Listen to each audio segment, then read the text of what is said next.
Good evening. I'm running a little behind, so please excuse the mess. It's not always easy navigating your day. But with no cut, clear path, sometimes you just gotta throw on another coat of paint and fake it till you make it. Shouldn't be too hard on ourselves. Eventually, we all find a balance somewhere between weird and just plain old existence. The things you're about to witness lay in some dark recess of existence. A place occupied by things that have no business on the surface. I'd ask you to silence your applause and enjoy, but I'd rather you manage your expectations. Let's go.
Probably about 9 years ago. I came on, a fellow by the name of Paul Nolan hired me on to run his company. And so being the engineer that I am, I stepped into the role and pretty much showed up. There was a job going on down at the Bell Center, I believe it was. We're doing a massive renovation in the Bell office. And, I had a contact. I knew the owner's wife. And I needed work, and he hired me on for $20 an hour and said, come to work this day. And I remember the first day I showed up, and I was walking in, and this young chap, all clean cut, come up and started talking to me walking in, and found out his name was Jake. Hey, I'm Ryan Froud. I played Wayne in Out of the Darkness. He was living down in the basement of his brother's house, and he had a bad day. Hi, I'm Trevor Opus, and I played Mick in Out of the Darkness back in 2013. We all worked together, and nice Jakey there wanted to make a movie, and where we went. That's where we all became buddies on job sites, and we just always hung out, and it was good times, it was good friends. And I'm Dan. I play the character of Chess. He was kind of a badass. And he was usually up to no good. We met through Mike Sims. I was at the University with Mike Sims back in Nova Scotia at Acadia, and throughout the years we stayed in touch. And when he moved back here, we started playing music and whatnot together. And then once he met our director Jake, things just kind of fell into place. Hi, I'm Kevin. I played Dan in the movie Out of the Darkness. Yeah, and that was a long time ago. We met through a company. We both started off as apprentices, and we worked together for a few years. Fun time, something to do. Can we do it? Shag it. Why not? What happens if we get a bunch of people dressed up as hooligans out in the fucking woods with a camera? Was that a cue? Okay, you don't have to shine that me though. Is this part still? Are you filming? Yeah. All right. So here we are at fucking. Come on, throw down the beer. Why not Falls? Throw down the beer. What are we doing? Just walking around. You're looking all and whatever John does. Well, the thing is it's hard for me to walk around when I don't know what I'm walking. I can step in a hole and fucking fall on my face. Level land. Look, walk up towards you. All right. Well, see, now I know.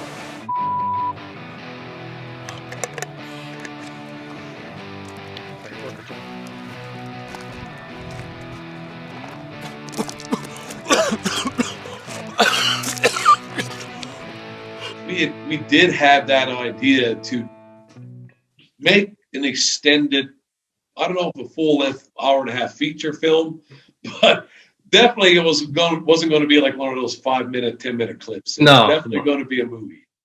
Well, this was the full feature-length film of best intentions. This was going to propel all of our careers. This was going to put Newfoundland on the international film scene. This was it. This was the big break.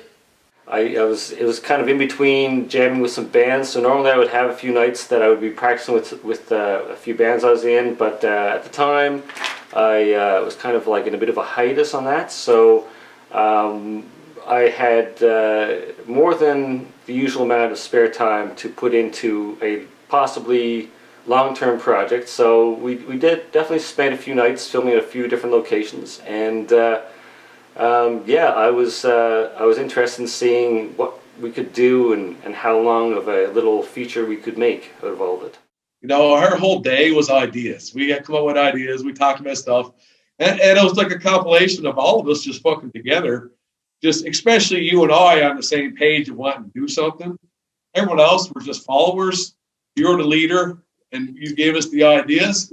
But it was like everyone wanted to do something, and I think we all got along well enough that everyone thought it'd be something fun to do together.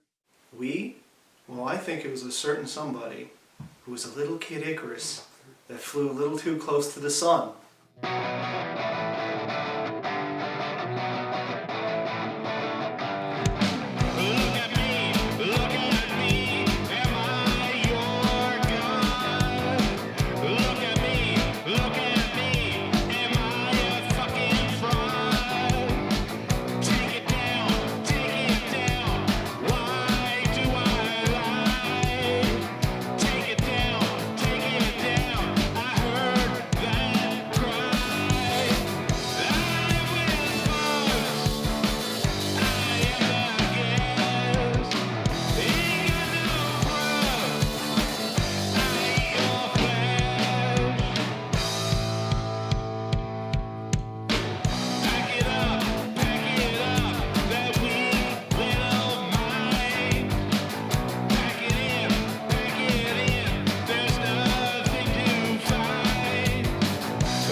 Okay.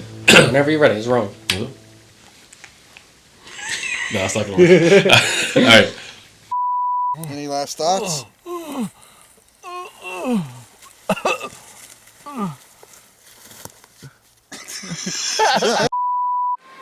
Can you explain the plot of the movie? No. Man, that was 2013. You know how much weed I smoked since then? I purposely forgot as much as I could to play my character as best as possible. Well, the plot of the movie was something about Mike and his crazy brother and... Got in, told to do a job, did a job, left. That was my mindset through the whole thing. After that, I'll tell you. we were up to no good, and I was badass, something, smoking cigarettes. He owed some money to some rough individuals, shenanigans that led us to violent assault and some verbal slurs. I seem to remember you liked hot dogs a lot. Basically, my character was a hard-working fella, like he always is in real life. And pretend like anyway. Anyway, to me, he hated life. And he felt like he had an obligation to take care of his mentally challenged brother. And I guess our parents were no longer in the picture, and I was the only one left that he relied on to live. So obviously you can tell that throughout the start of the movie especially, it was just like life was exhausting for me. So I took care of my brother, and maybe to help myself along the way, I got into some wrongdoings with some bad people. We owed money, never panned out as well as we thought. Then in order to me pay back money, what they did was come and kick the shit out of me and kidnap my brother as ransom. I go off on my adventure to try to find my brother, and come across some of the bad guys along my way. Froud, his character, kind of took over and took care of things, as my protector in a way. And very into the movie, I guess you're going to have to watch it and see what happens. Well, good night.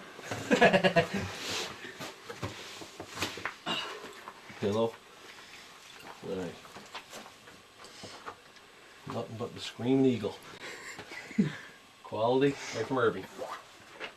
Those nipples. I'm pointing off. So, now what? Everything. Everything. Now we're ready to roll. Yeah. We got a broom down there. We could come down and have him sweeping up his little broom. I remember I beat myself off. Remember that? He went to go drive, and I think to go see Gary. I don't even know. I don't know if I hit my face off the fucking handlebar or what. So we got on the quad. It was middle of the night, pitch fucking black, overcast too, wicked. I remember my glasses was gone. Yeah. And I think I fucked them right up too, actually. My glasses were gone. He drives across the fucking woods through a river and goes to see if Gary's at the end of the way. Of course, he never showed up because the dude's a fucking shithead. And poor old Mikey had to come back. We watched his little headlights coming through the trees, and then it went down. Come down the hill, but it was like a rut in the road, and the wheel, like I didn't realize how fast it cuts the wheel when it catches. And we're like, I think he's not okay. It comes back up, wanders around a bit. Turns out he went over to handlebars, lost his glasses in the woods, and he's trying to find his fucking glasses in there. Anyway, I caught it, and I fucking hit my fucking face and fell off the bike, and I was like, fuck, it's a good thing I'm drunk, I don't feel anything right now.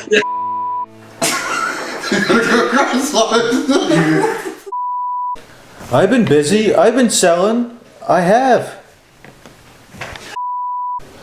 Only weed, man. Fuck!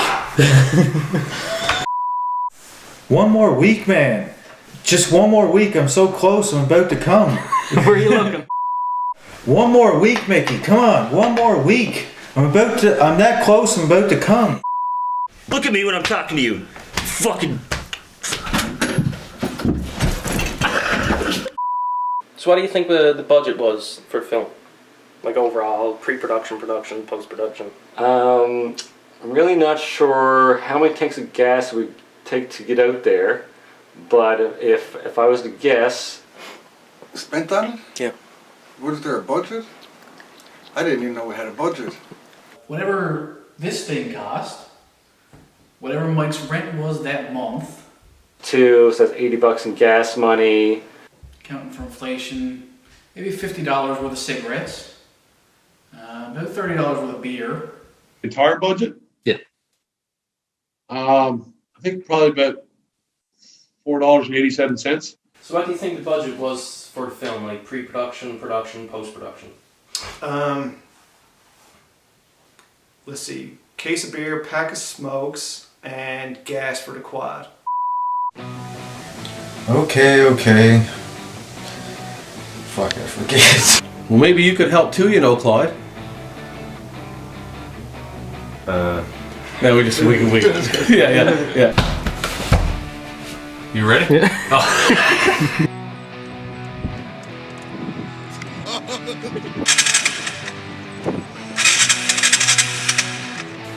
that was a yes to smoking a joint and watching a hockey game or what? You fucking douche. What are you doing? The axe scene was pretty intense. Hope you really enjoyed that because, yeah, it was one of those times just like I had to put a lot of faith in my fellow actors. Oh, I killed? Wait, is that with the axe? Oh my god. Kevin had to kill me with the axe, so I was laying on the floor of this, on this deck of this cabin, and I expected this axe to. We were using a real axe, by the way. It was not a prop, so. Right, he was terrified, wasn't he?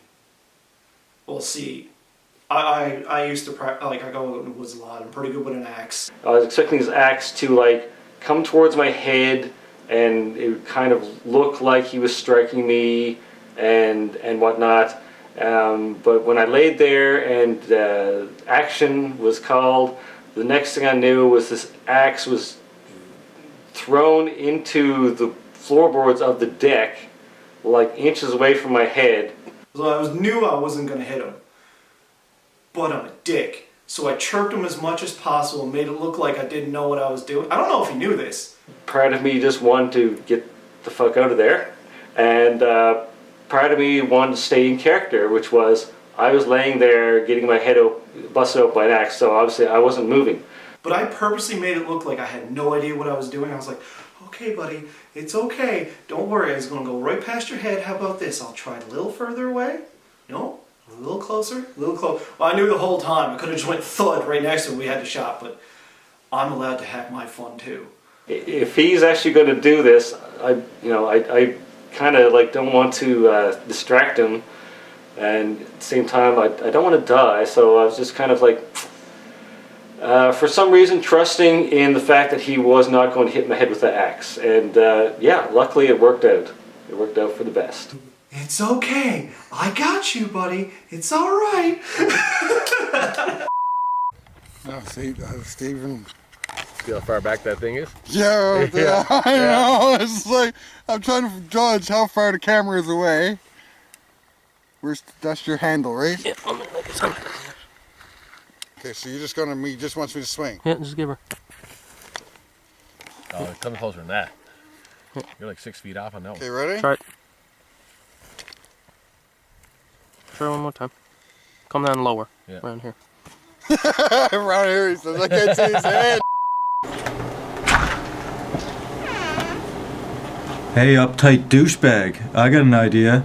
How about I haul down my pants and you come over here and suck my cock? That might calm your ass down, you fucking douche. Douchey.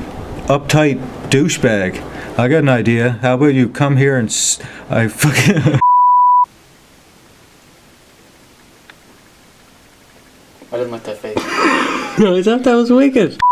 The director wanted me to do certain things and over and over, and I'm like, fucking good enough, but that's the sign of a true director right there. You got to get this shit right, bitches. Mike wasn't ready. Yeah, the scene where we beat up Mike Sims, that was also pretty interesting. Definitely gave him some bruises on the shins I and knees. 100%. I got in character. I may have roughed him a little bit.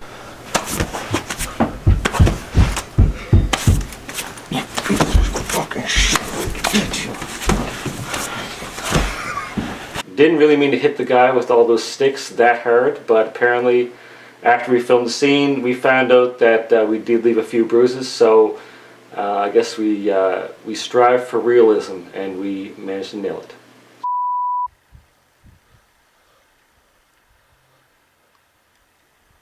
Put the gun down, Mick. No. What do you want me to say? Let's be friends, Mick. Can we hang out? Smoke a joint together. Just say, Fuck off, Mick.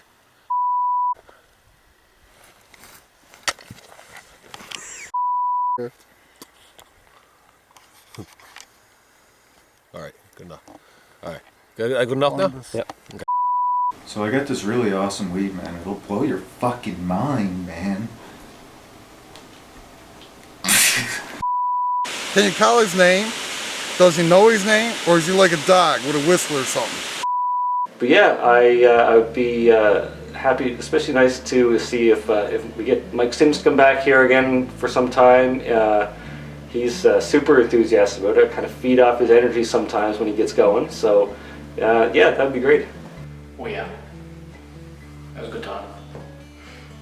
Yeah, it was fun. It was definitely an eye-opener in the filming industry, and how it's not for the faint of heart to try to put one of these things together and organize it, especially when half the crew was drunk and stoned, including the main cast.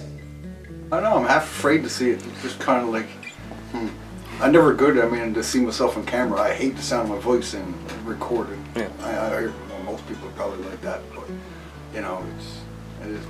I'm excited to see it. It's been that was a long time ago. I was a young boy back then. That's right, old hippie now. Yeah. See what you did to me? Source of entertainment outside of work and fun.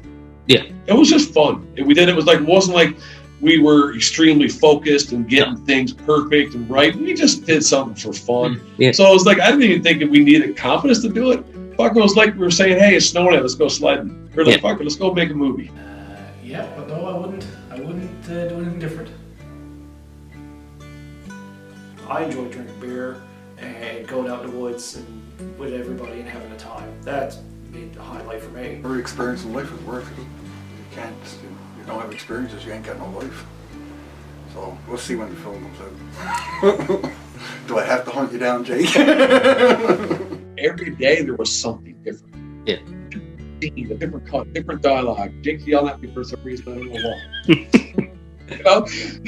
It was just something different all the time. It was just fun. Like I said, man, it kind of takes me back to those movies, that Super 8 movie where you see a bunch of kids sitting around just making their movie and they're just having fun with it. Yeah. That's what it felt like. It felt like we were fucking just doing that. We were a bunch of kids, man, making a movie, Yeah.